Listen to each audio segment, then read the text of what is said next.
പ്രാവശ്യം government ഒരുക്കിയിട്ടുള്ള surprise ഗിഫ്റ്റാണ് ആജിമാർക്കുള്ളത്. അതായത് ഒരു ബാഗ്, നല്ലൊരു ബാഗ്, അതിൽ ആവശ്യമുള്ള എല്ലാ സാധനങ്ങളും. സാലിയാണ് നിങ്ങൾക്ക് ഇത് വേണ്ടി പറഞ്ഞത്. അതെ, മുടി വെട്ടി ലക്ഷം നോക്കാനുള്ളത്. ടിഷ്യൂ, കുളിക്കാൻ സംബന്ധമായത്, പിന്നെ നെയിൽ കട്ടർ കൊണ്ടുവരാൻ മറന്നവർക്കൊക്കെ നെയിൽ കട്ടർ ഉണ്ട്. പിന്നെ എറിയാൻ പണ്ടൊക്കെ കല്ല് പെറുക്കേണ്ടിയിരുന്നു. കല്ല് വരെ ഇവിടെ സ്റ്റോക്കാണ്. കല്ല് പെറുക്കാൻ വേണ്ടിട്ട് ആളുകൾ പോവായിരുന്നു. ഇപ്പൊ കല്ല് വരെ ഇവിടെ സ്റ്റോക്ക്. ചെരുപ്പുണ്ട് ഇവിടെ. അതുപോലെ തന്നെ കല്ല് പെറുക്കാൻ പോയിട്ട് ആളുകൾ തളർന്നിരിക്കും.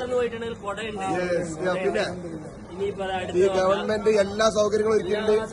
നല്ല വാട്ടർ ബോട്ടിൽ ഉണ്ട്. നല്ല വാട്ടർ ബോട്ടിൽ, ഫാന്, വെള്ളം സ്പ്രേ ചെയ്യാൻ പറ്റുന്ന, വാട്ടർ സ്പ്രേ ചെയ്യാൻ പറ്റുന്ന സ്പ്രേയർ ഉണ്ട്. Yes, small AC.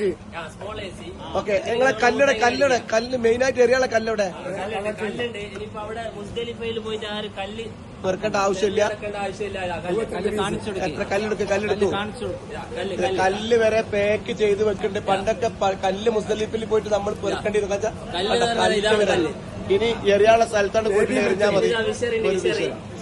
എല്ലാ മുസല്ലുണ്ട്, ഒരു ബാഗ് ഉണ്ട്, അങ്ങനെ എല്ലാ സാധനങ്ങളും ഒരുക്കിയിട്ടുള്ള ഒരു ഹജ്ജാണ് ഈ പ്രാവശ്യം സെറ്റ് ചെയ്തിട്ടുള്ളത്. വളരെ റാഹത്തായിട്ടുള്ള. ഓക്കെ.